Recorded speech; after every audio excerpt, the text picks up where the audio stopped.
बहुत बहुत धन्यवाद सागर। आपने यहाँ रीडिंग किया, प्रभु आपको बहुत आशीष दे।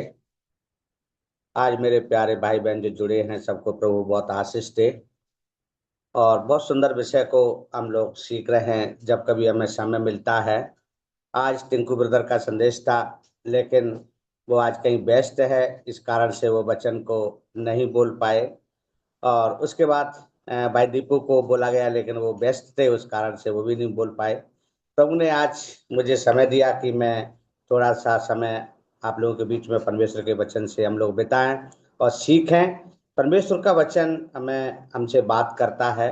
वो परमेश्वर का वचन ही परमेश्वर है, इस प्रकार से हम लोग पढ़ते हैं।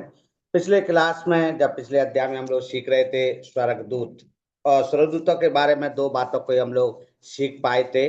पहला हमने सीखा था उसका प्रस्तावना में, और फिर स्वर्गदूतों का अष्टद्रव्य है। और दूसरी बात सीखा था स्वर्गदूतों का स्वभाव, जो सागर ने अभी विस्तार से बताया था।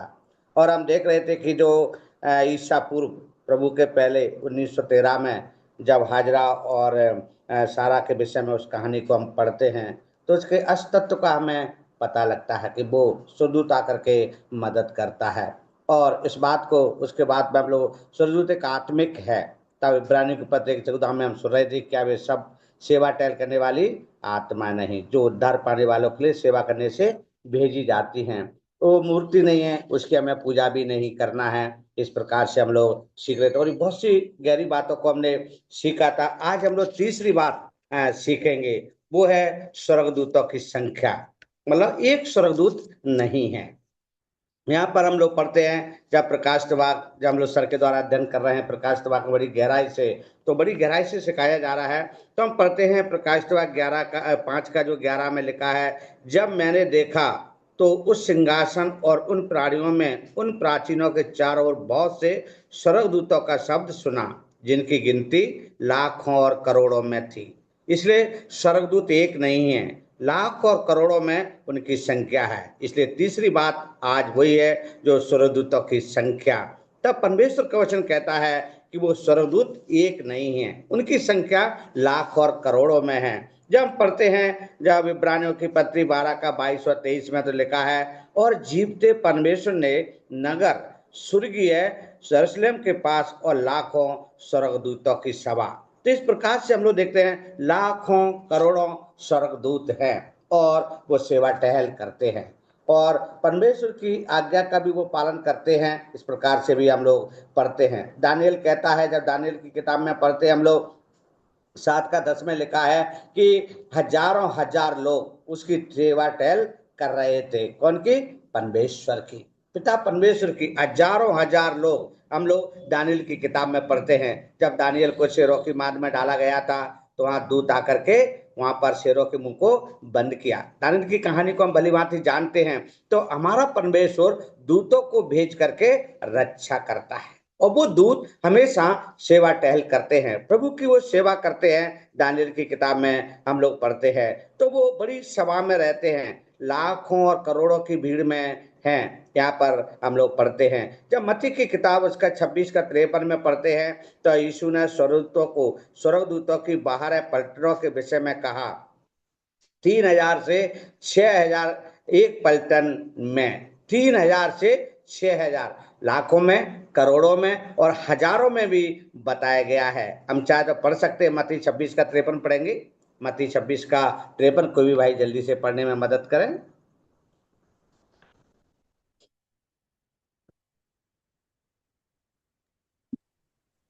क्या और क्या तू नहीं समझता कि मैं अपने पिता से विनती कर सकता हूँ और वह स्वर्गदूतों की 12 सैन्य दल से अधिक मेरे पास अभी उपस्थित कर देगा। देखो, यहाँ पर हम लोग देखते हैं, तो परमेश्वर का वचन कहता है, यीशु ने सुनों के 12 पलटों के विषय में कहा। और जब हम लोग दूसरा अध्याय 6 का 17 में पढ़ते हैं, एलीशा के जीवन से, एलीशा के सेवकों ने पर्वतों को अनगिनत में रथों से भरा हुआ देखा, जो एलीशा के चारों ओर थे, और निसंदेह वे स्वर्गदूत थे। यहाँ पर कोई संदेह वाली बात नहीं है। एलीशा के जीवन से इस बात को हम लोग देखते हैं। दूसरा अध्याय 6 का 17 भी पढ़ेंगे।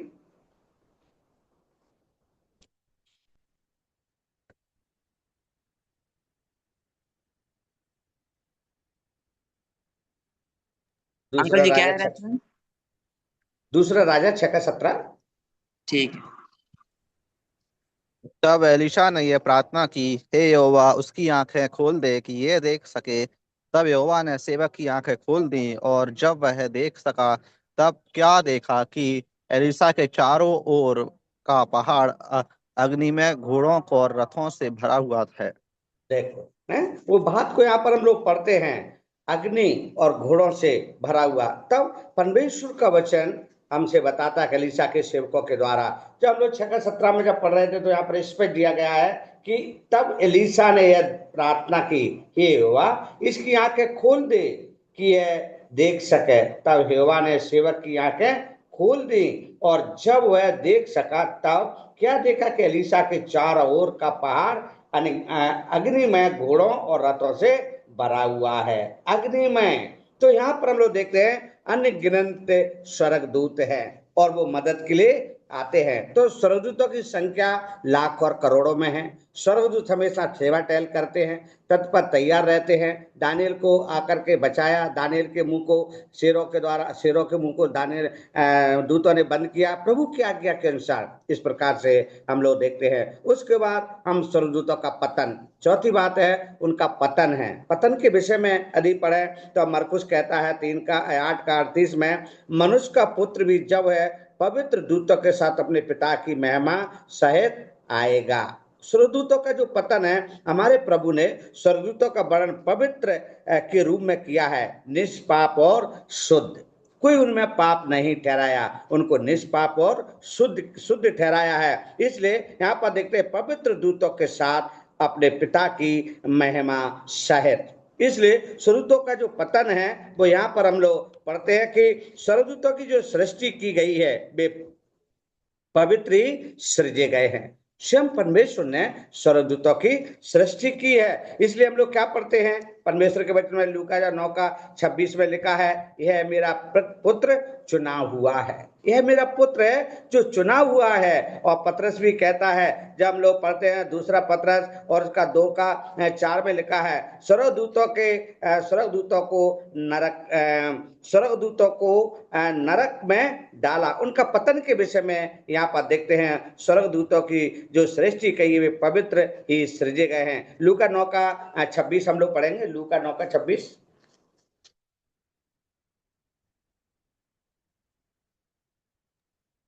जो कोई मुझसे और मेरी बातों से लजाएगा, मनुष्य का पुत्र भी जब अपनी और अपने पिता की और पवित्र स्वर्गदूतों की महिमा सहित आएगा तो उसे लजाएगा।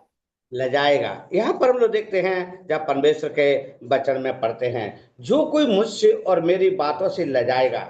तो परमेश्वर का वचन हमें यहाँ पर बताता है मनुष्य का पुत्र भी जब अपनी और अपने पिता की ओर पवित्र स्वर्गदूतों की महिमा सहित आएगा तो उसे लजाएगा। लजाएगा यहाँ पर लिखा है, मैं तुमसे सच कहता हूं, जो यहाँ खड़े हैं उनमें से कुछ ऐसे हैं कि जब तक परमेश्वर का राज्य ना देख ले तब तक मृत्यु का स्वाद ना चखेंगे। प्रभु यीशु मसीह के जो चलने का जो अर्थ है, उसके पीछे जब चलते हैं उसके विषय में यहाँ पर बताया गया है। जब पतरस की किताब में पढ़ते हैं, दूसरा पतरस और उसका 2:4 भी पढ़ेंगे हम लोग, दूसरा पतरस 2:4।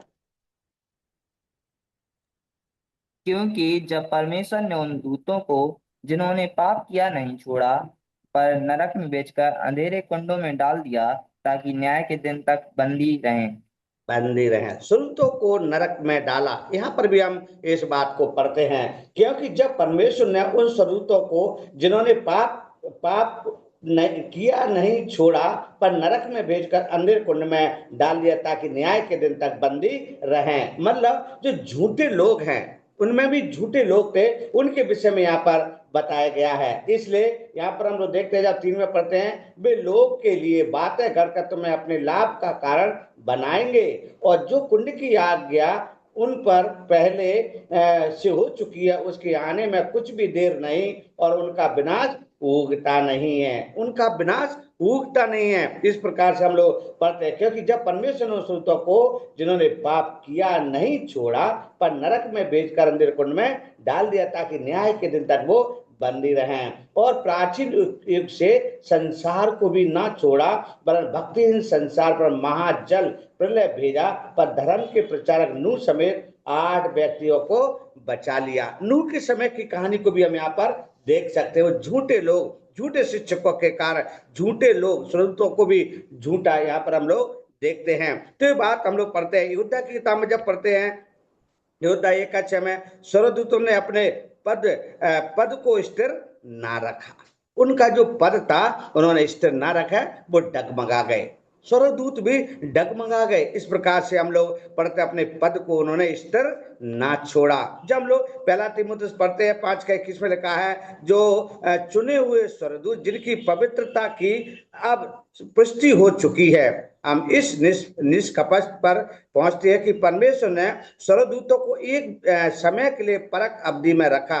जब परीक्षा का समय आया तो कुछ ने कर्तव्य त्याग दिया और कुछ ने अपनी निर्दोषता को बनाए रखा और उनके भले होने की पुष्टि कर दी गई। इस प्रकार से हम लोग देखते हैं, तो भी आधार, उसके आधार पर यहाँ पर चुने गए हैं। तो उनके काम, उनके कर्म, उनके कामों को यहाँ पर देखा गया, जिसने जैसा किया उनको वैसे ही रखा गया। भजनकार कहता है, जब भजन 89 का 7 में जब पढ़ते हैं हम लोग, अपने चारों ओर सब रहने वालों से अधिक भय योग्य है। सब चारों ओर रहने वालों से वो भय योग्य है। इस प्रकार हम लोग पढ़ते हैं, मतलब स्वर्गदूतों का पतन भी हुआ, उन लोगों को नरक में डाला गया। इस प्रकार से हम लोग पढ़ रहे थे। दूसरा पत्र जब हम पढ़ते हैं 2:4 में, स्वर्गदूतों के पतन के विषय में बताता है, उन स्वर्गदूतों को जिन्होंने पाप किया। स्वर्गदूतों के पतन का सही समय और परख अनिश्चित है, फिर भी इसके कई अनुमान हैं जो केवल सिद्धांत है। हम परमेश्वर के वचन में पढ़ करके अनुमान लगाते हैं और हम लोग उनके सिद्धांत को यहाँ पर हम लोग देखते हैं। उनके पतन के विषय में बताया जाता है। दूसरा पत्र 2:4 में हम यही बात को पढ़ रहे थे। उसके बाद हम लोग देखते हैं उनकी जो संख्या, उनका जो पतन यहाँ पर जब देखते हैं तो यहाँ पर लिखा है, उन्होंने विद्रोह कर दिया जब शैतान ने परमेश्वर के समान बनने का प्रयास किया। जब यशायाह की किताब में जब पढ़ते हैं, शैतान का पतन हुआ, शैतान का भी पतन। शैतान ने भी सोचा मैं परमेश्वर के बराबर हूं, मैं परमेश्वर के तुल्य हो जाऊंगा, बराबर हो जाऊंगा। और वहां पर जब यशायाह नबी 14 अध्याय में पढ़ते हैं, यहेजकेल नबी 28 अध्याय में पढ़ते हैं, यदि दोनों अध्याय को हम पढ़ें तो यहाँ पर देखते हैं कि शैतान ने भी परमेश्वर के बराबर बनने की कोशिश की। शैतान ने ईश्वर बनने की कोशिश की। जब लोग यहेजकेल नबी की किताब में 28 अध्याय में पढ़ते हैं तो यहाँ पर हम लोग देखते हैं शैतान का भी पतन होता है। जो परमेश्वर की बराबरी करना चाहता है, परमेश्वर से बढ़कर निकलना चाहता है और वो कहता है मैं परमेश्वर हूं, उसका पतन होता है। जैसे स्रोतों का यहाँ पर हम लोग देखते हैं पतन के विषय में देखते हैं। जब लोग पढ़ते हैं प्रकाश वाक्य जब 12:7 में लिखा है, स्वर्ग में भी लड़ाई हुई। स्वर्ग में भी लड़ाई, इस विषय को लेकर के हम लोग प्रकाश 12:7 पढ़ेंगे। जब प्रभु के दास हमें सिखाते, इसको कई बार हमें सिखा चुके हैं। प्रकाश 12:7 पढ़ेंगे। फिर स्वर्ग पर लड़ाई हुई, मीकाएल और उसके स्वर्गदूत अजगर से लड़ने को निकले और अजगर और उसके दूत उससे लड़े। देखो, अजगर और उसके दूत उससे लड़े, मतलब यहाँ पर लड़ाई है। स्वर्ग में लड़ाई के विषय में यहाँ पर हम लोग देखते हैं। क्या है? हर आदमी एक दूसरे की बराबरी करना चाहता है और वो सोच रहे हमें ईश्वर बन जाए। ईश्वर बनने के विषय में यहाँ पर हम लोग लड़ाई को देखते हैं और वो लड़ाई होती है। यह अभिमान और अज्ञानकारिता का पाप था। मतलब उनके अंदर अभिमान था, घमंड था, वो अपने आप को बड़ा समझ रहे थे और कोई ज्ञान नहीं था। मतलब अज्ञानता का वो पाप था। उनके मन में अज्ञानता भरी हुई थी, इसलिए वो सोच रहे थे कि हम परमेश्वर के तुल्य, परमेश्वर के बराबर हो जाएंगे। इसलिए उनका पतन हुआ। स्वर्गदूतों का भी पतन हुआ, शैतान का भी पतन हुआ। इस प्रकार से हम लोग देखते हैं। यह पृथ्वी की स्त्रियों के साथ और सहवास पाप किया था। इन्होंने पाप किया, इस कारण से इनको पतन हुआ। जब उत्पत्ति की किताब में पढ़ते हैं हम लोग, उत्पत्ति 6:1-4 में जब हम पढ़ेंगे तो काफी गहराई से वहां पर दिया गया है। उत्पत्ति 6:1-4 पढ़ेंगे। फिर जब मनुष्य भूमि के ऊपर बहुत बढ़ने लगे और उनकी बेटियां उत्पन्न हुईं, तब परमेश्वर के पुत्रों ने मनुष्य की पुत्रियों को देखा कि वे सुंदर हैं और उन्होंने जिस जिसको चाहा उनसे ब्याह कर लिया। तब यहोवा ने कहा, मेरा आत्मा मनुष्य में सदा के लिए निवास ना करेगा, क्योंकि मनुष्य भी शरीर ही है उसकी आयु 120 वर्ष की होगी। उन दिनों में पृथ्वी पर दानव रहते थे, और इसके पश्चात जब परमेश्वर के पुत्र मनुष्य की पुत्रियों के पास गए, तब उनके द्वारा जो संतान उत्पन्न हुई, वे पुत्र शूरवीर होते थे, जिनकी कीर्ति प्राचीन काल से प्रचलित है।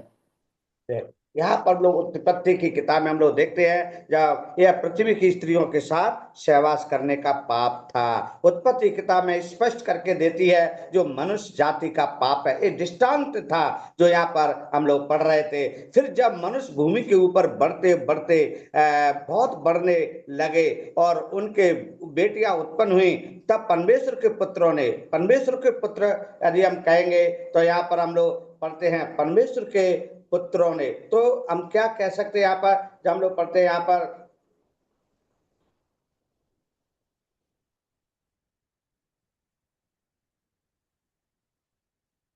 जो लोग हैं उनके विषय में यहाँ पर बताया गया है। उन्होंने चाहे उसको विवाह कर लिया और तब यहोवा ने कहा मेरा आत्मा मनुष्य से सदा लौ विवाद करता ना रहेगा, क्योंकि मनुष्य भी शरीरी है और उसकी आयु 120 वर्ष की होगी। उन दिनों में पृथ्वी पर दानव रहते थे और इसके पश्चात जब परमेश्वर के पुत्र मनुष्य की पुत्रियों के पास गए, तब उनके द्वारा जो पुत्र उत्पन्न हुए वे शूरवीर और होते थे, उनकी कीर्ति प्राचीन काल से प्रचलित हुई। तो यहाँ पर हम लेते हैं पृथ्वी की स्त्रियों के साथ इस सब बातों को यहाँ पर देखते हैं, इसके कारण उनका पतन हुआ। जब मत्ती कहता है, जब मत्ती किताब 25 का 41 में जब हम पढ़ते हैं जो शैतान के अनंत आग में डाला, शैतान को अनंत आग में, उसके दूतों के आधार पर मेरा यह विश्वास है कि उपयुक्त सबसे अधिक संभावित उत्तर है। उनको भी क्या किया, दूतों को भी, शैतान और उसके दूतों को भी उनका आग में डाला गया। इस प्रकार से हम लोग पर उनका पतन हुआ, क्योंकि अपने पतन के फलस्वरूप भी न्याय की प्रतीक्षा कर रहे हैं। जय योद्धा की किताब में पढ़ते हैं 6वें वचन में, फिर जो स्वर्गदूतों ने अपने पद को इष्ट न रखा पर अपने निज निवास को छोड़ दिया, और उसने उनको भी उस भीषण दिन के न्याय के लिए अंधकार में जो सदा काल के लिए बंधनों में रखा, सदा काल के लिए उनको बंधनों में रखा। स्वर्गदूत ने अपने पद स्थिर न रखा, मतलब उनका जो पतन इस प्रकार से हम लोग देखते हैं। तो हम देख रहे थे, तीसरी बात उनकी संख्या देख रहे थे, चौथी बात उनका पतन देख रहे थे स्वर्गदूतों का, और पांचवी बात है स्वर्गदूतों का कार्य, उनके कार्य के विषय में हम लोग अध्ययन करेंगे। तो यहाँ पर लिखा है स्वर्ग में जो उनका कार्य है किस प्रकार से है। जब हम लोग प्रकाश विभाग 5 का 11 से 12 में पढ़ते हैं और प्रकाश विभाग 8 का 3 से 4 में पढ़ते हैं, प्रभु परमेश्वर का आदर करना, आराधना करना और उसकी सेवा करना, यहाँ पर ये बात को हम लोग देखते हैं। उनका जो स्वर्गदूतों का कार्य है परमेश्वर की सेवा करना, इसलिए निकालेंगे प्रकाश विभाग 5 का 11 और 12।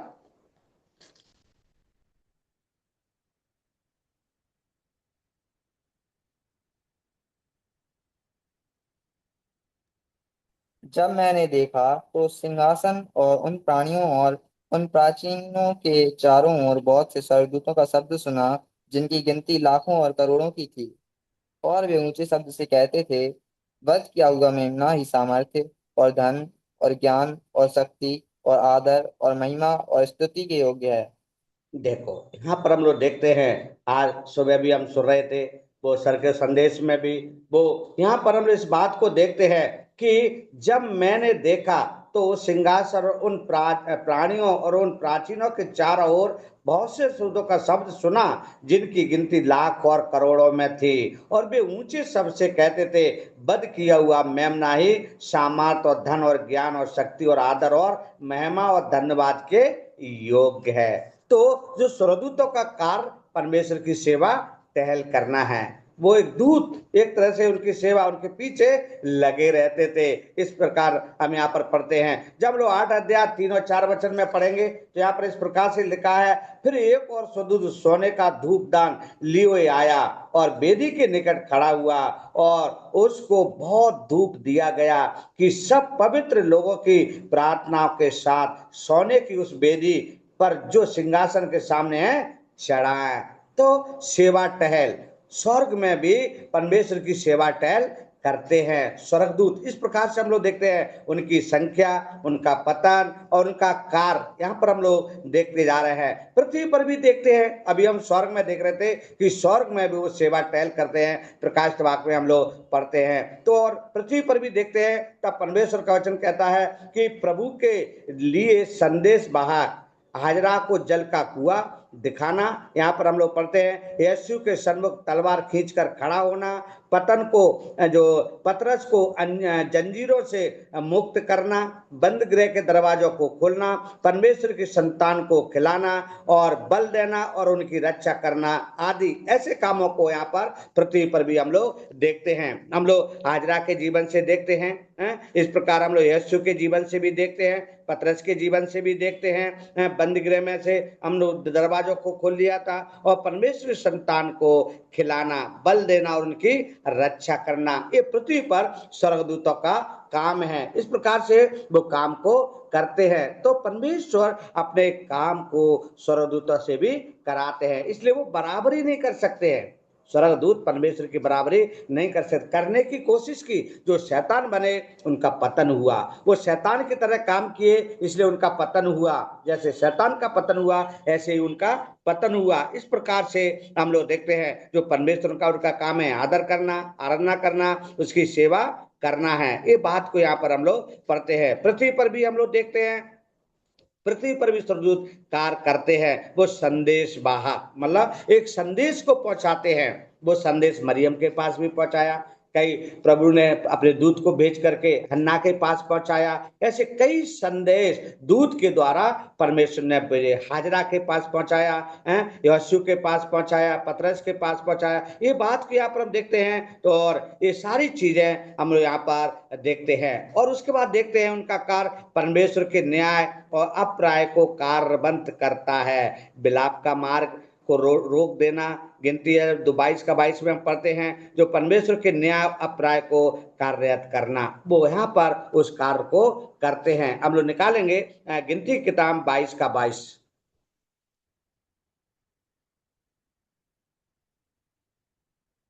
अंकल जी कौन से निकालना? गिनती गिनती कितना है अंकल जी? 22 22 का 22। हाँ। और उसके जाने के कारण परमेश्वर का कोप भड़क उठा और यहोवा का दूत उसका विरोध करने के लिए मार्ग रोक कर खड़ा हो गया। वह तो अपनी गदही पर सवार होकर जा रहा था और उसके संग उसके 2 सेवक भी थे।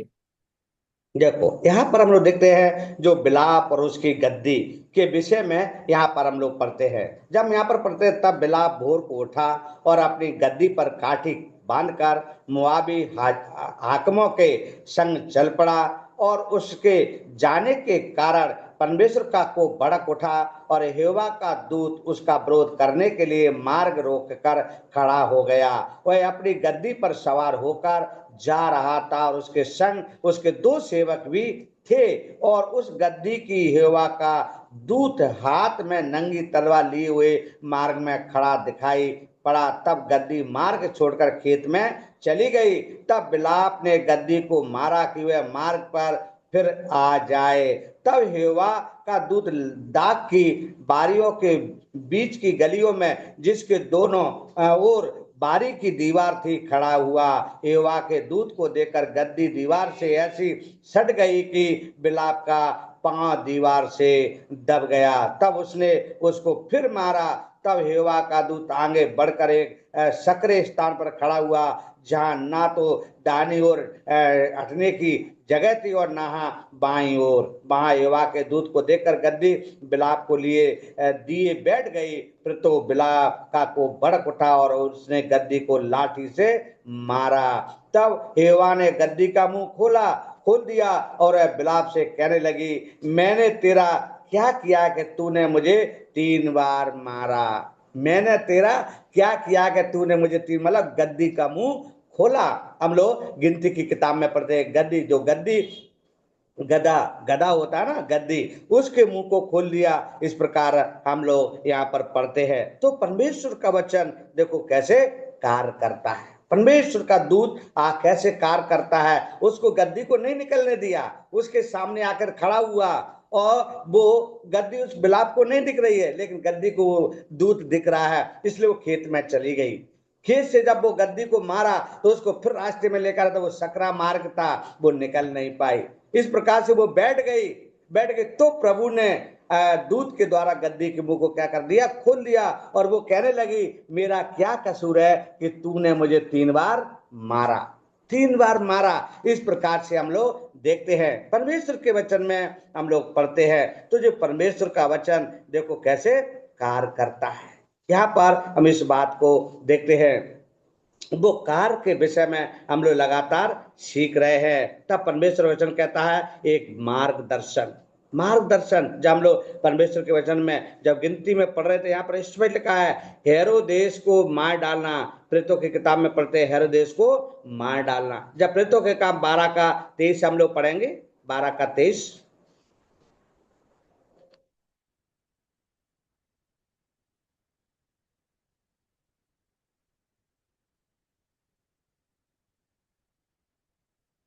अंकल जी 12 का 20। 12 का 23, 23। ओके। उसी क्षण प्रभु के एक स्वर्गदूत ने तुरंत उसे आघात पहुंचाया, क्योंकि उसने परमेश्वर की महिमा नहीं की, और उसके शरीर में कीड़े पड़ गए और वह मर गया। देखो यहाँ पर हम लोग देखते हैं हेरोदेस को मार डालना। प्रेरितों की किताब में भाई ने पढ़ा 12 का 23 वचन में हेरोदेस की मृत्यु के विषय में, यहाँ पर आगे पीछे पढ़ेंगे तो और भी स्पष्ट लिखा है। जब हम लोग यहाँ पर पढ़ते हैं हेरोदेस सूर और सैदा के लोगों से बहुत अप्रसन्न था, इसलिए वे एक चित्त होकर उसके पास आए और बालास्तुत को, जो राजा का एक कर्मचारी था, मना कर मेल करना चाहा, क्योंकि राजा के देश से उनके देश का पालन पोषण होता था। ठहराए हुए दिन हेरोदेस राज वस्त्र पहनकर सिंहासन पर बैठा और उनको व्याख्यान देने लगा। तब लोग पुकार उठे, यह तो मनुष्य का नहीं ईश्वर का शब्द है। ये मनुष्य का शब्द नहीं, दूत बोल जरूर रहा था, लेकिन वो उनको लग रहा था ये मनुष्य का नहीं, एक ईश्वर का शब्द है। और उसी क्षण प्रभु के एक दूत ने तुरंत उसे मारा, क्योंकि उसने परमेश्वर को महिमा ना दी और वह कीड़े पड़ के मर गया। परंतु परमेश्वर का वचन बढ़ता और फैलता गया। जब बरनबास और शाऊल अपनी सेवा पूरी कर चुके तो यूहन्ना को, जो मरकुस कहलाता है, साथ लेकर यरूशलेम को लौटे। परमेश्वर का कार्य है अपने दूत के द्वारा जो करवाता है, इसलिए स्वर्ग दूत का कार्य हम लोग यहाँ पर देखते आ रहे हैं। वो कार्य करता है। अंतिम न्याय के दिन पापुड़ खर पतवार को इकट्ठा करके जला देना। अंतिम न्याय के दिन की बात को हम लोग पढ़ते हैं, मत्ती की किताब 41-42 हम लोग पढ़ेंगे अंतिम न्याय के विषय में। मत्ती 13 का 41-42।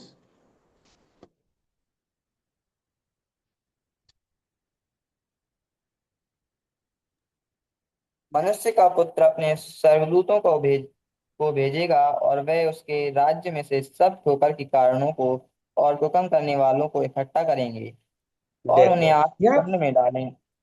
Thank you brother. यहाँ पर हम लोग देखते हैं जंगली बीज से दृष्टांत की जो व्याख्या की जाती है। जंगली बीज के बारे में हम भली भांति जानते हैं। तो तब हम यहाँ पर 41 में पढ़ते हैं, मनुष्य का पुत्र अपने स्वर्गदूतों को भेजेगा और वे उसके राज्य में से सब ठोकर के कारणों और कुकर्म करने वालों को इकट्ठा करेंगे और उन्हें आग के कुंड में डालेंगे, जहां रोना और दांत पीसना होगा। उस समय धर्मी अपने पिता के राज्य में सूर्य के समान चमकेंगे। जिसके कान हो वह सुन ले। आज वो पुकार है, आज वो संदेश है जो आज मुझे और आपको मिल रहा है। इसलिए स्वर्गदूतों के द्वारा एक कार्य किया जा रहा है। प्रभु स्वर्गदूतों को भेजकर पृथ्वी पर आगाह किया जा रहा है, हमें बताया जा रहा है, समझाया जा रहा है। इसलिए मनुष्य का पुत्र अपने सूतों को भेजेगा। वो स्वर्गदूतों को भेजता है, जो अनगिनत है, लाखों और करोड़ों में है, उनकी संख्या को यहाँ पर हम लोग देखते हैं। तो इतनी गहराई से हम जब परमेश्वर के वचन को देखते हैं हमें पता चलता है। इसलिए जो स्वर्गदूतों की संख्या है, स्वर्गदूतों का पतन है, स्वर्गदूतों का कार्य है, इस प्रकार से हम देखते आ रहे हैं। और स्वर्गदूतों का अस्तित्व है और स्वर्गदूतों का स्वभाव है, लगातार हम लोग देखते आ रहे हैं। और जब हम लोग पढ़ते हैं, आगे लिखा है विश्वासियों का मार्गदर्शन करना। एक स्वर्गदूत के क्रूस देश के खोजे से मिलने के लिए फिलिप्पुस का मार्गदर्शन किया। ये प्रेरितों का 8 का 36 में हम लोग 26 में हम लोग पढ़ते हैं। आप लोग पढ़ेंगे प्रेरितों का 8 का 26।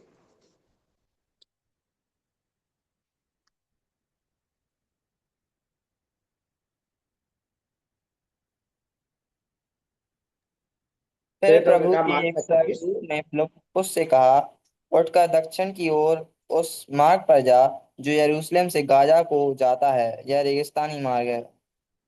देखो, विश्वासियों का मार्गदर्शन करना, विश्वासियों का भी मार्गदर्शन करता है। कौन करता है? स्वर्गदूत। इसलिए उसका सेवा कार्य हम यहाँ पर पृथ्वी पर देखते हैं और न्याय के दिन में भी देखते हैं। और यहाँ पर उस बात को हम देख रहे थे कि बिलाप का मार्ग रोक देना है, जब हम लोग गिनती किताब में देख रहे। उसके बाद हम लोग यहाँ पर हम विश्वासियों का वो मार्गदर्शन करता है और एक क्रूस देश में खोजे से मिलने के लिए फिलिप्पुस का वो मार्गदर्शन करना है। तो इस बात को हम लोग यहाँ पर पढ़ते हैं, फिलिप्पुस का क्रूस देश का अधिकारी बनना। प्रभु फिर प्रभु के स्वर्गदूत ने फिलिप्पुस से कहा, उठ और दक्षिण की ओर उस मार्ग पर जा जो यरूशलेम से गाजा को जाता है, और यह रेगिस्तानी मार्ग है। वह उठकर चल दिया और देखो कूश देश का एक मनुष्य आ रहा था जो खोजा और कुशियों की रानी कंदाके का मंत्री व खजांची था। वह आराधना करने को यरूशलेम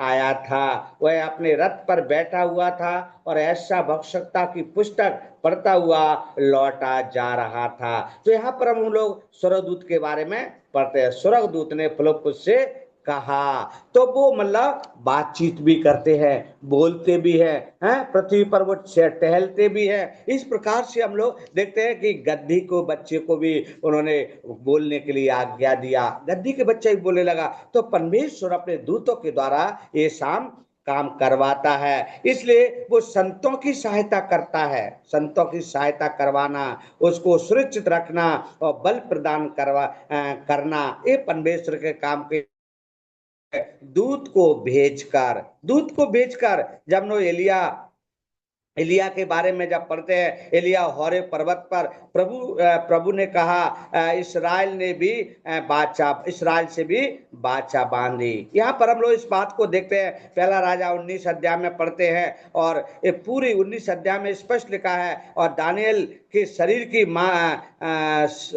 शेरों की माद में उसको बचाना, शेरों की मार से दानियल को दूत के द्वारा बचाता है। एलिया को भी एक होरे पर्वत पर प्रभु ने कहा, इस्राएल ने तेरी बाचा टाल दी है। इस प्रकार से हम लोग देखते हैं। तो हम लोग पढ़ते हैं दानियल की किताब उसका 6 का 22 में स्पष्ट लिखा है। दानियल 6 का 22 पढ़ेंगे हम लोग।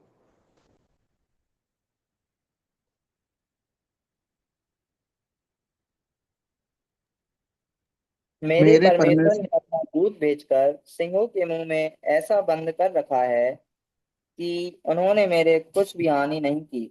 इसका कारण यह है कि मैं उसके सामने निर्दोष पाया गया, और हे राजा, तेरे सम्मुख भी मैंने कोई भूल नहीं की। देखो, यहाँ पर हम लोग देखते हैं जब परमेश्वर का वचन दूतों को आज्ञा देता है, शेरों की माद में वो जाते हैं। दानियल को डाला गया था शेरों की माद में, तो दूत ने शेरों के सींगों के मुंह को बंद कर दिया। दूत के माध्यम से प्रभु कितना महान है। दूत भी उसकी आज्ञा, दूत भी उसके सेवा टहल करते हैं। इसलिए पृथ्वी पर सेवा कार्य को हम यहाँ पर देखते हैं जो स्वर्गदूतों का कार्य है। इसलिए यहाँ पर पढ़ते हैं, मेरे परमेश्वर ने अपना दूत भेजकर सिंहों के मुंह को ऐसा बंद कर रखा कि उन्होंने मेरी कुछ भी हानि नहीं की। इसका कारण यह है कि मैं उसके सामने निर्दोष पाया गया, और हे राजा, तेरे सन्मुख भी मैंने कोई भूल नहीं की है। दानियल के विचार है, दानियल खुद इस बात की गवाही दे रहा है, दानियल खुद बोल रहा है, दानियल सिंहों की माद में डाला जाता है। दारा कोई अच्छा नहीं लगा, दारा राजा के द्वारा उसको शेरों की माद में डाला गया।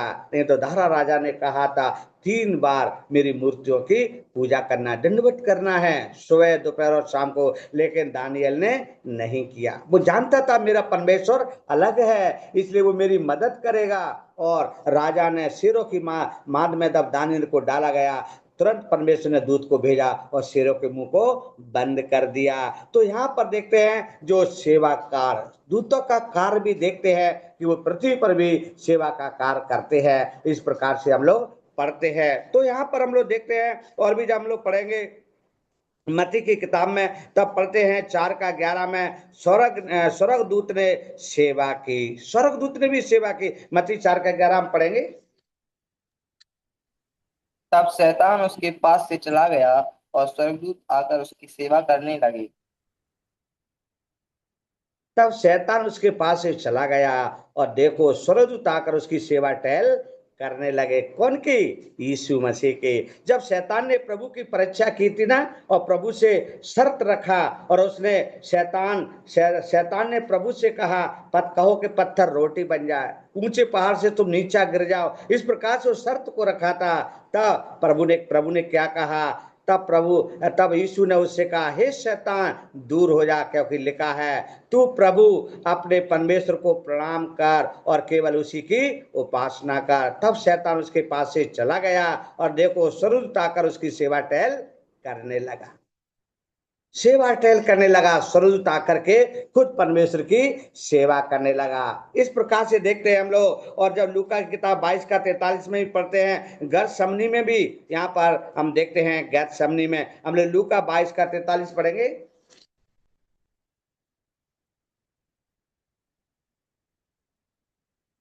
लूका 22:43। तब स्वर्ग से एक स्वर्गदूत उसको दिखाई दिया जो उसे सामर्थ्य देता था। देखो यहाँ पर कितनी सुंदर बात को हम लोग पढ़ते हैं। जैतून के पहाड़ पर यीशु की प्रार्थना के समय की घटना है। और वो घटना के समय में क्या पढ़ते हैं? तब स्वर्ग से एक दूत उसको दिखाई दिया जो उसे सामर्थ देता था। उसको सामर्थ्य देता था। तब वह जाकर निकल कर अपनी रीति के अनुसार जैतून के पहाड़ पर गया और चेले उसके पीछे हो लिए। उस जगह पहुंचकर उसने उनसे कहा, प्रार्थना करो कि तुम परीक्षा में ना पड़ो। और वे आप उनसे अलग एक ढेला फेंकने की दूरी भर गया और घुटने टेक कर प्रार्थना करने लगा, हे पिता, यदि तू चाहे तो इसे कटोरा मेरे पास से हटा ले, तो भी मेरी नहीं परंतु तेरी इच्छा पूरी हो। तब स्वर्ग से दूत उसको दिखाई दिया जो उसे सामर्थ्य देता था। वह अत्यंत संकट में व्याकुल होकर भी हार्दिक वेदना से प्रार्थना करने लगा और उसका पसीना मानो लहू की बड़ी बड़ी बूंदों के समान भूमि पर गिर रहा था। प्रभु ऐसे प्रार्थना करता था, एकांत में एक जगह पहाड़ों के बीच में, कि पसीना खून बन करके टपकता था। तब वो है प्रार्थना से उठा और अपने चेलों के पास आकर उन्हें उदासी के मारे सोता पाया और उनसे कहा, क्यों सोते उठो, प्रार्थना करो कि परीक्षा में ना पड़े। इसलिए दूत आकर के क्या करता था? सेवा करता था। स्वर्ग से एक दूत उसको दिखाई दिया। मतलब दूत स्वर्ग में भी है, दूत स्वर्ग में भी है, क्योंकि परमेश्वर ने उनको बनाया है। यहाँ पर उस बात को हम लोग पढ़ते हैं। और जब हम लोग देखते हैं वे हमारे प्रभु के लौटने पर उसके संग आएंगे। जब प्रभु का दोबारा आगमन होगा, वो पृथ्वी पर प्रभु के साथ लौट कर आएंगे। कितने वफादार हैं, कितने विश्वास योग्य हैं, जो हमेशा प्रभु की सेवा में तत्पर तैयार रहते हैं, उनके साथ बने रहते हैं, दुख में, कष्ट में, परेशानी में, वो हर समय, वो तो ईश्वर है, लेकिन प्रभु दूतों को सेवा टहल के लिए बनाया था। इसलिए हम लोग पढ़ते हैं कि वे हमारे प्रभु के लौटने के संग आएंगे। मत्ती जब हम पढ़ते हैं, मत्ती की किताब में 25-31 में लिखा है, न्याय के दिन स्वर्गदूत आएंगे। न्याय के दिन प्रभु का आगमन है। हम लोग सर के द्वारा, जॉर्ज अंकल के द्वारा भी हम सीख रहे हैं, वो न्याय के समय की घटना को जब बताया जाता है। मत्ती 25:31 हम लोग पढ़ेंगे। मत्ती 25:31। जब मनुष्य का पुत्र अपनी महिमा में आएगा और सब स्वर्गदूत उसके साथ आएंगे तो वह अपनी महिमा के सिंहासन पर विराजमान होगा। देखो, यहाँ पर जो न्याय के दिन के विषय में पढ़ते हैं, जब मनुष्य का पुत्र अपनी महिमा में आएगा और सब स्वर्गदूत उसके साथ आएंगे, तो वह अपनी महिमा के सिंहासन पर विराजमान होगा। सिंहासन परमेश्वर का है, लेकिन दूत उसकी सेवा टहल करेंगे, दूत साथ में आएंगे। और लिखा है, और सब जातियां उसके सामने इकट्ठा की जाएंगी, और जैसे चरवा भेड़ों को और बकरियों से अलग कर देता है, वैसे वह उन्हें एक दूसरे से अलग करेगा। वह भेड़ों को अपनी दाहिनी ओर और बकरियों को बाईं ओर खड़ा करेगा। तब राजा अपनी दाहिनी ओर बालों से कहेगा, हे मेरे पिता के धन्य लोगों, आओ उस राज्य के अधिकारी हो जाओ जो जगत के आदि से तुम्हारे लिए तैयार किया गया है। क्योंकि मैं भूखा था, तुमने मुझे खाने को दिया, मैं प्यासा था, तुमने मुझे पानी पिलाया, मैं परदेसी था, तो तुमने मुझे अपने घर में ठहराया, मैं नंगा था, तुमने मुझे कपड़े पहनाए, मैं बीमार था, तुमने मेरी सुधि ली, मैं बंद गृह में था, तो तुम मुझसे मिलने आए। तब धर्मी उसको उत्तर देंगे, हे प्रभु, हमने कब तुझे भूखा देखा और खिलाया, क्या प्यासा देखा और पानी पिलाया? हमने कब तुझे परदेसी देखा और अपने घर में ठहराया, या नंगा देखा और कपड़े पहनाए? हमने कब तुझे बीमार या बंद गृह में देखा और तुमसे मिलने आए? तब राजा उन्हें उत्तर देगा, मैं तुमसे सच कहता हूं कि तुमने जो मेरे इन छोटे से छोटों में से किया, एक के साथ किया, वह मेरे ही साथ किया। मतलब परमेश्वर के जन, परमेश्वर के लोगों के साथ जो करता है, वो परमेश्वर के साथ करता है। इसलिए तो प्रभु ने कहा है, कोई मेरे दास को एक गिलास पानी पिलाएगा, उसका प्रतिफल नहीं खोएगा। वो प्रभु उसका भी प्रतिफल देने वाला परमेश्वर है। प्रभु अपने लिए नहीं कह रहा है, प्रभु अपने दास को, अपने बेटों के लिए कह रहा है कि मेरे बेटों को कपड़े, खाना, इस सब चीजों का ध्यान करता है, प्रभु उसका प्रतिफल वो नहीं खोएगा, वो देगा, प्रतिफल वो उनको देगा, वो कभी नहीं खोएगा। क्योंकि वो परमेश्वर कहता है, वो उनके साथ नहीं, वो मेरे साथ कर रहा है, उन्होंने मेरे साथ किया है। इस प्रकार हम लोग पढ़ते, न्याय के दिन स्वर्ग दूत आएंगे प्रभु के साथ और वो न्याय करेगा। जब लोग दूसरा थिस्सलुनीकि 1 का 7 और 8 में पढ़ते हैं, न्याय के दिन, न्याय के दिन हम लोग क्या होगा, ये बात को हम लोग देखते हैं। न्याय के दिन क्या होगा हम लोग पढ़ेंगे। दूसरा थिस्सलुनीकि 1 अध्याय निकालेंगे।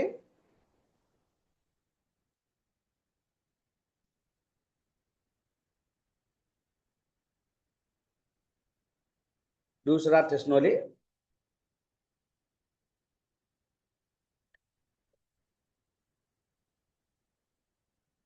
1 का 7 और 8 पढ़ेंगे। और तुम जो क्लेश पाते हो, हमारे साथ चैन दे उस समय जबकि प्रभु यीशु मसीह अपनी सामर्थी स्वर्गदूतों के साथ डरते हुए आग में स्वर्ग से प्रकट होगा।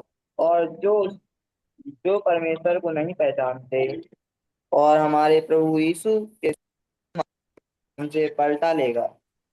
देखो, थैंक यू गौरव, कितना सुंदर न्याय के दिन की बात को यहाँ पर हम लोग पढ़ते हैं। वो क्या करेगा, और तुम्हें जो क्लेश पाते हो हमारे साथ चैन देगा उस समय जबकि प्रभु यीशु अपने सामर्थी दूतों के साथ धकधकी हुई आग में स्वर्ग से प्रकट होगा। और जो परमेश्वर को नहीं पहचानते और हमारे प्रभु यीशु के सुसमाचार को नहीं मानते, उनसे पलटा लेगा, उनसे पलटा लेगा। लेकिन हम लोग अभी स्वर्गदूतों के विषय में अध्ययन कर रहे हैं, इसलिए वहां पर हम लोग क्या पढ़ते हैं कि और वो उनसे क्लेश पाते हुए चैन दे उस समय वह और अपने सामर्थी दूतों के साथ धकती आग में स्वर्ग से प्रकट होगा। धकधकी आग में स्वर्ग से प्रकट होगा सामर्थी। इसलिए हम लोग सदरक, मेशंगे, अबदनगो के बारे में, जीवन में तीनों के लोगों के जीवन के बारे में देखते हैं। वहां पर क्या देखते हैं, 7 गुना भट्टा जलाया गया, उसमें डाला गया तीनों को, दूत वहां पर उनके साथ प्रकट हुआ। खुद परमेश्वर, वो 3 नहीं 4 हो गए। इस प्रकार से दूत सेवा टहल करते हैं, परमेश्वर की आज्ञा को मानते हैं और आगे पीछे घूमते रहते हैं, उसके साथ बने रहते हैं। न्याय के दिन की घटना को यहाँ पर हम लोग देख रहे हैं। इस प्रकार से हम लोग यहाँ पर पढ़ते भी हैं। तो यहाँ पर और भी हम देखते हैं कि जब मृत्यु होने पर वे प्रभु की संतानों को स्वर्ग में ले जाते हैं। मृत्यु होने पर हम देखते हैं वर्तमान में जब मृत्यु होती है, उससे पहले भी मृत्यु होती थी, वो कहाँ है, जो परमेश्वर पर भरोसा करते हैं वो स्वर्ग में प्रभु के साथ हैं। हम लोग धनवान की कहानी को सुनते हैं। लाजर और धनवान की कहानी में क्या देखते हैं? धनवान ने पृथ्वी पर सारे सुख पा लिए, बजे मौज मस्ती आनंद से रहता था, बड़े बड़े होटलों में खाना खाता था। लेकिन लाजर गरीब था, बेचारा था, निर्धन था, है। उसी धनवान की मेज के पास बगल में बैठा हुआ सोचता था कब इसका खाना नीचे गिरेगा, मैं उठा के खा लूंगा और अपना पेट भर लूंगा। उस कहानी को हम लोग यहाँ पर देखते हैं। तो मृत्यु होने पर भी प्रभु की संतानों को स्वर्ग, मतलब लाजर को स्वर्ग में ले गया। लाजर की मृत्यु हुई, वो स्वर्ग में गया, इब्राहिम की गोद में बैठ गया। धनवान मरा, वो नरक में गया और आग में तड़पता रहा। ज्वाला, आग की ज्वाला में वो तड़पता रहा। तब वो लाजर से बोला, एक बूंद पानी मेरी जीभ पर डाल दे ताकि मेरी जीभ ठंडी हो जाए। इतना तड़प रहा था। ये बात को हम लोग पढ़ते हैं लूका 16 का 22 पढ़ेंगे। लूका 16 का 22।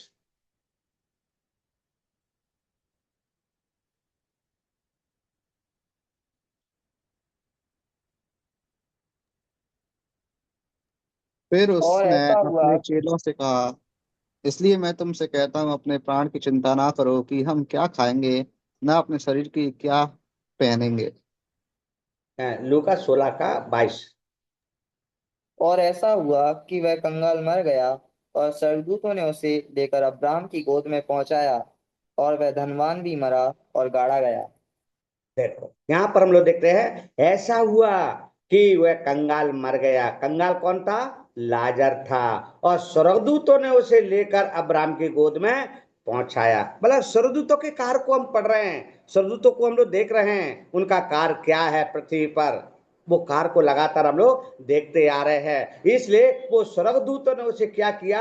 अब्राहम की गोद में पहुंचा दिया। लाजर मरा, स्वर्गदूतों ने उठाया और अब्राहम की गोद में पहुंचा दिया। धनवान भी मरा, लेकिन वो गाड़ा गया है। और उसको अधोलोक में उसने पीड़ा में पड़े हुए आंखें उठाई और दूर से अब्राहम की गोद में लाजर को देखा। अधोलोक में उसको पहुंचाया, अधोलोक में जहां आग की ज्वाला हमेशा जलती रहती है। और क्या देखा? जब आगे पढ़ते हैं तब उसने पुकार कर कहा, हे पिता अब्राहम, मुझ पर दया करके लाजर को भेज दे ताकि वह अपनी उंगली का सिरा पानी में भिगोकर मेरी जीभ को ठंडी करे, क्योंकि मैं इस ज्वाला में तड़प रहा हूं। खुद धनवान इस बात की गवाही दे रहा है, खुद धनवान इस बात को बोल रहा है। तब अब्राहम क्या कहता है? परंतु अब्राहम ने कहा, हे पुत्र, स्मरण कर कि तू अपने जीवन में अच्छी वस्तुएं ले चुका है और वैसे ही लाजर बुरी वस्तुएं, परंतु अब है यहाँ शांति पा रहा है और तू तड़प रहा है। इन सब बातों को छोड़ हमारे और तुम्हारे बीच एक भारी गड्ढा ठहराया गया है कि जो यहाँ से उस पार तुम्हारे पास जाना चाहे वे ना जा सके और ना कोई वहां से इस पार हमारे पास आ सके। भारी गड्ढा, वो पाप का गड्ढा है, वो पाप का गड्ढा है। इसलिए कभी भी पाप का और हमारा मिलन हो नहीं सकता। प्रभु के लोगों का पाप की दूरी बहुत है। इसलिए धनवान की और लाजर की कहानी को यहाँ पर हम लोग पढ़ते हैं। मृत्यु होने पर भी प्रभु की संतानों को वो स्वर्ग पहुंचाते कौन? स्वर्गदूत। उस बात को हम लोग लगातार पढ़ रहे हैं। व्यवस्था प्रदान करने में स्वर्गदूतों ने भी भाग लिया था, व्यवस्था प्रदान करने में भी स्वर्गदूतों ने भी भाग लिया था। इब्रानियों के पत्र 2 का 2 में पढ़ते हैं, स्वर्गदूतों ने कहा पूरा हुआ। क्या पूरा हुआ? हम लोग निकालेंगे इब्रानियों 2 का 2।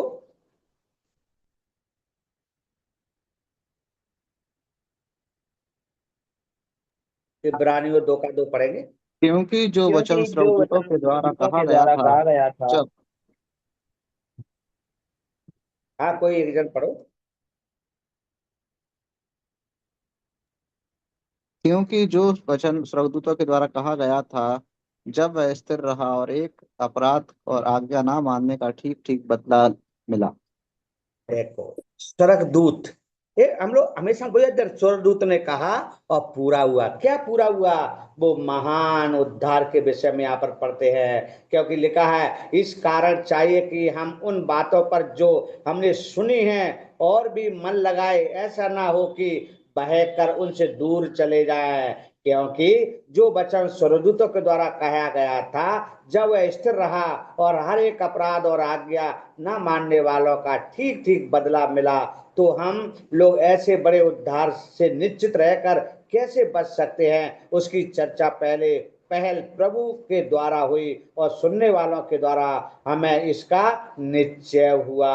वचन स्वर्गदूतों के द्वारा कहा गया, वचन स्वर्गदूतों के द्वारा कहा गया, इस बात को यहाँ पर जोर दिया जाए, क्योंकि हम स्वर्गदूत के विषय में ही अध्ययन कर रहे हैं, इसलिए वो पूरा हुआ। जब प्रेतों के काम पढ़ेंगे, जब हठीले लोगों के विषय में, प्रेतों के काम 7 का 53 पढ़ेंगे, हठीले लोगों के विषय में, प्रेतों का काम 7 का 53।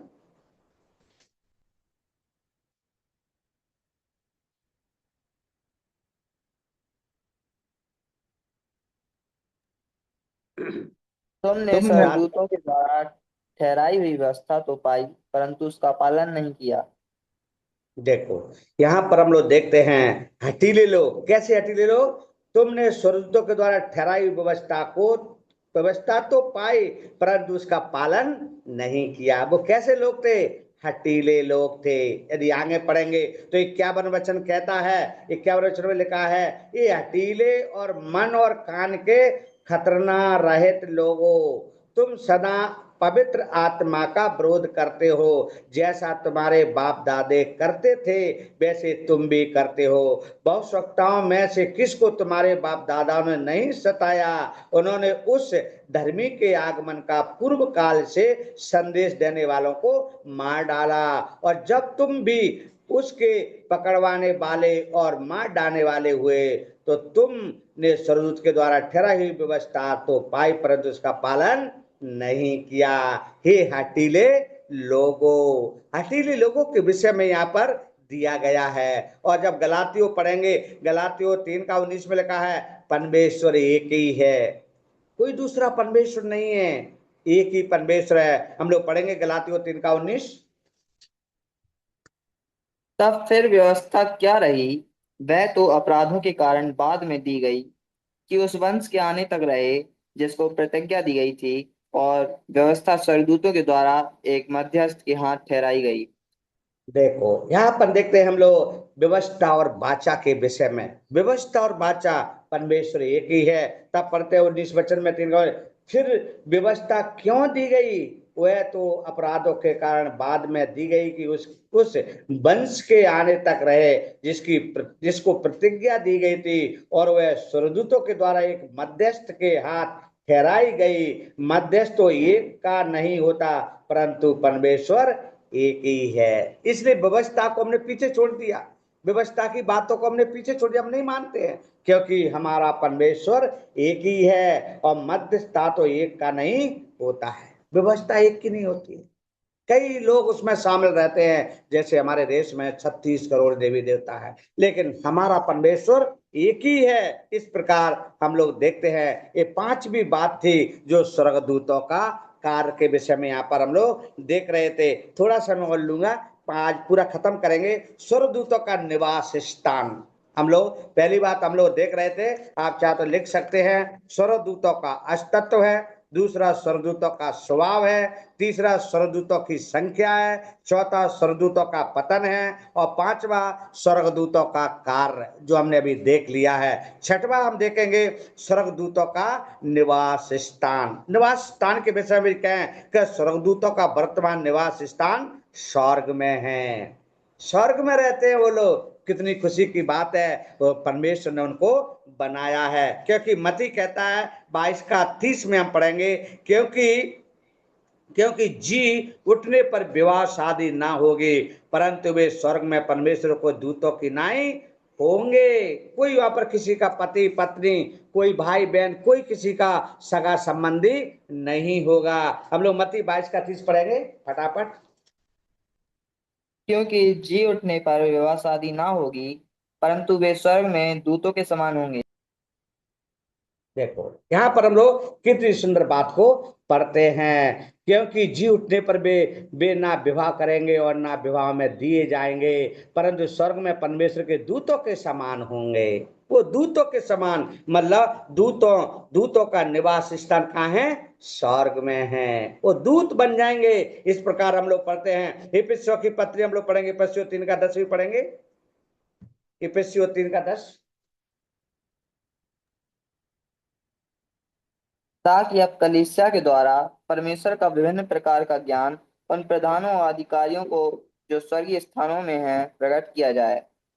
स्वर्गीय स्थानों में है मतलब स्वर्ग में है, वो ज्ञान को प्रकट किया जाएगा, ताकि अब कलीसिया के द्वारा परमेश्वर का विभिन्न प्रकार का ज्ञान उन प्रधान अधिकारियों पर जो स्वर्गीय स्थानों में है प्रकट किया जाएगा। मतलब स्वर्ग में ये सब चीज हमें देखने को मिलेगी। ये बात यहाँ पर देखते हैं जो इफिसियों की पत्री बताती है। यूहन्ना 1:51 पढ़ेंगे। यूहन्ना 1:51।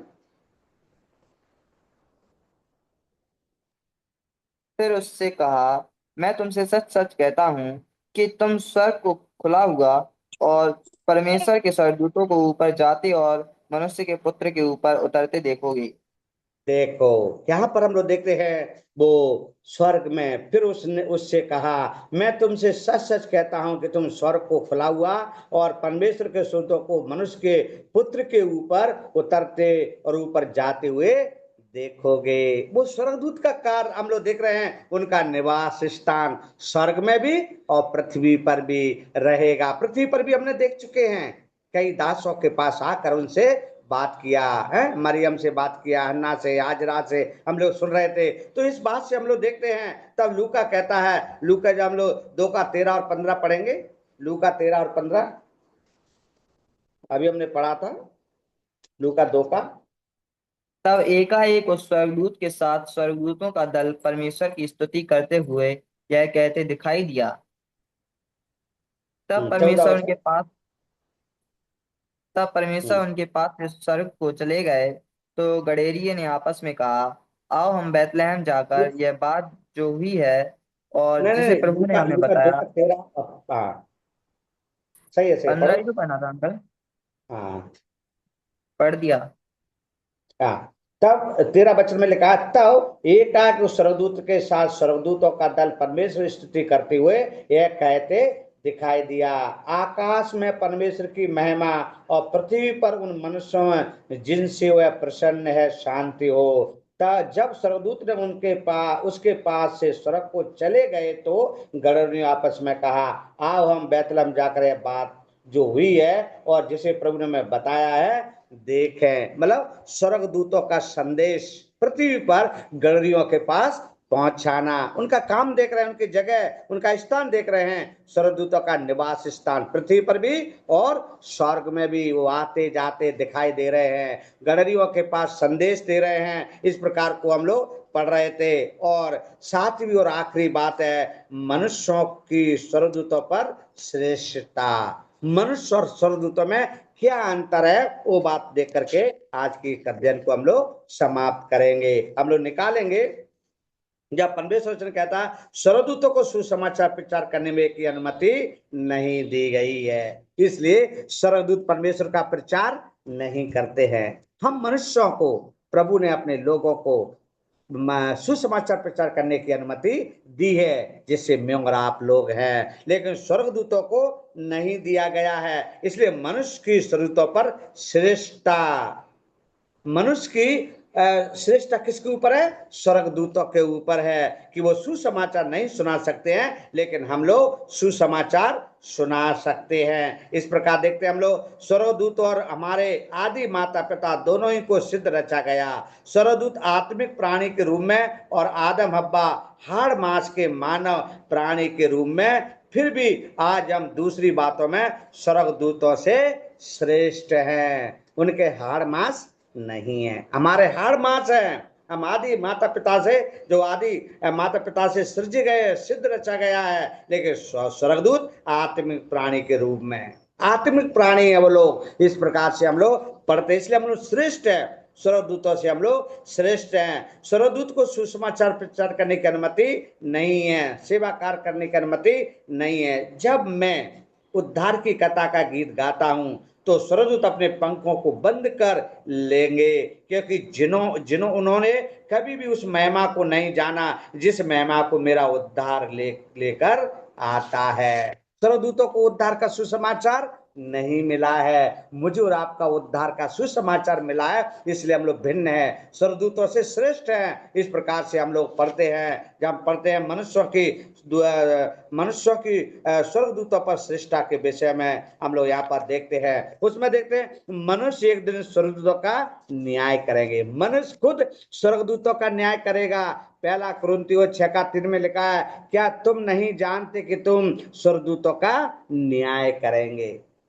मेरे प्यारो, ये अंतर है। स्वर्गदूत परमेश्वर की सेवा टहल करते हैं, सेवा में लगे रहते हैं, इस प्रकार से हमने पढ़ा सब कुछ, लेकिन मनुष्य भिन्न है। मनुष्य के हड्डी और मांस है, उनके हड्डी मांस नहीं है, और स्वर्गदूत का न्याय मनुष्य करेगा। पहला कुरिन्थियों 6:3 में हम लोग पढ़ते हैं, क्या तुम नहीं जानते कि हम स्वर्गदूतों का न्याय करेंगे। शायद हम केवल पतित स्वर्गदूतों का ही न्याय करेंगे, जिनका वर्णन यहूदा 1:6 में पढ़ रहे थे पाया जाता है। महान आदर उद्धार प्राप्त लोगों के लिए सचमुच एक महिमामय परंतु दीन बनाने वाला विचार है। यद्यपि हम पाप में गिने गए तो भी परमेश्वर ने हमें मसीह में स्वर्गदूतों से भी ऊंचा उठाया है।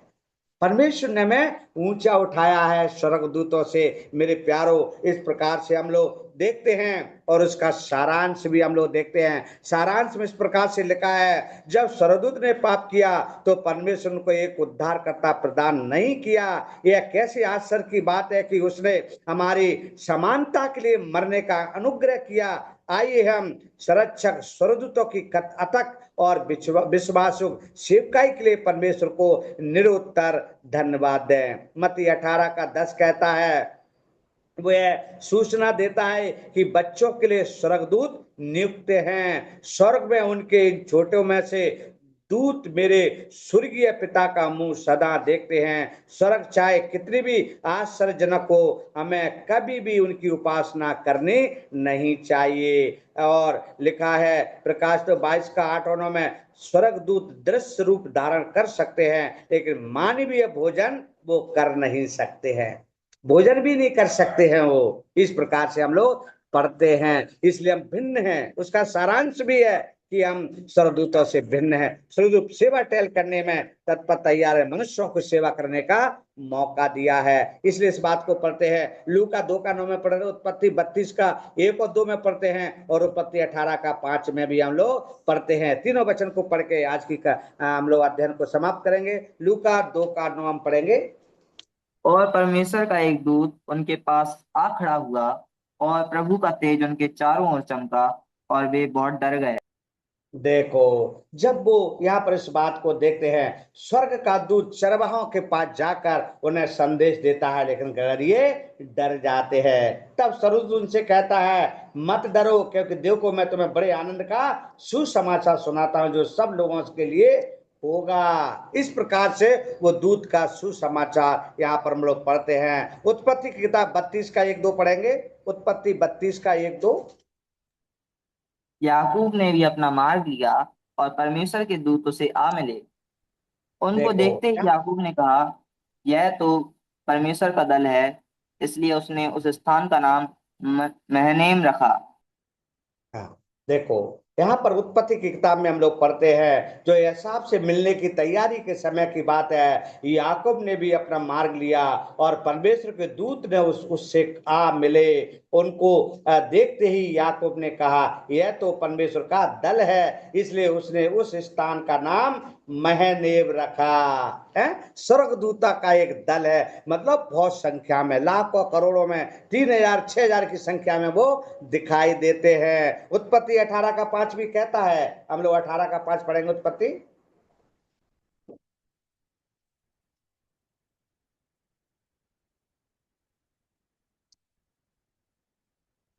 उत्पत्ति कितने का कितना अंकल जी? 18:5। फिर मैं एक टुकड़ा रोटी ले आऊं और उससे आप अपने जीभ को तृप्त करें, तब उसके पश्चात आगे बढ़ें, क्योंकि आप अपने दास के पास इसीलिए पधारे हैं। उन्होंने कहा, जैसा तू कहता है वैसा ही कर। देखो, मेरे दास, अपने दास मतलब दूत का काम करने वाला। इस इसहाक के जन्म की प्रत्या के समय की ये बात है। तो इस बात को यहाँ पर हम लोग देखते हैं। इसलिए हमने यहाँ पर 7 बातों को देखा है। एक बार और दोहराएंगे और उसके बाद आज के अध्ययन को हम समाप्त करेंगे। पहला हम देख रहे थे जो यहाँ पर प्रस्तावना के विषय में स्वर्गदूतों का अस्तित्व क्या है, और दूसरा स्वर्गदूतों का स्वभाव क्या है, तीसरा स्वर्गदूतों की संख्या कितनी है, स्वर्गदूतों का पतन भी है और स्वर्गदूतों का कार्य है, 5वीं बात। 6वीं बात स्वर्गदूतों का निवास स्थान, और 7वीं बात मनुष्यों की स्वर्गदूतों पर श्रेष्ठता। मनुष्यों को स्वर्गदूतों से बढ़ चढ़ के बनाया है। परमेश्वर के धन्य नाम की महिमा हो। बहुत बहुत धन्यवाद। सबको जय मसीह की।